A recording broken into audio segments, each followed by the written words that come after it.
આ વખતે તો યુનિટ ટેસ્ટ માંડ હતી. કેમ? યુનિટ ટેસ્ટ બહુ હાર્ડ હતી? હા, તો કેને તાર પપ્પાને આપણે બધાને બહાર ફરવા લઈ જાય. તો ચલો આપણે બધા મૂવી જોવા જઈએ. અરે હરી, ચલો આપણે તો મોલમાં મસ્તી કરવા જઈએ. ના, આપણે તો ફૂડ ઝોનમાં જઈએ. પેટ ભરીને તો ખવાય તો ખરા. ગેમ ઝોનમાં જઈને આપણે ખૂબ મસ્તી કરીશું. ક્યાં જવાની વાતો કરો છો તમે લોકો?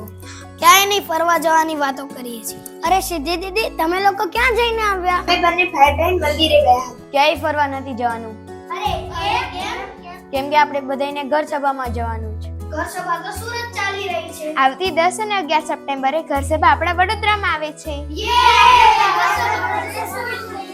પૂજ્ય ગુરુશ્રીની ઘર સભાના સત્સંગથી અનેક લોકોના જીવન દિવ્ય બન્યા છે, તો આપણે પણ આપણા જીવન દિવ્ય બનાવીએ. આવતી 10 અને 11 સપ્ટેમ્બરના ઘર સભા આવી રહી છે વડોદરા. આપ સૌ ભક્તોને ઘર સભામાં પધારવાનો ભાવભર્યો આમંત્રણ.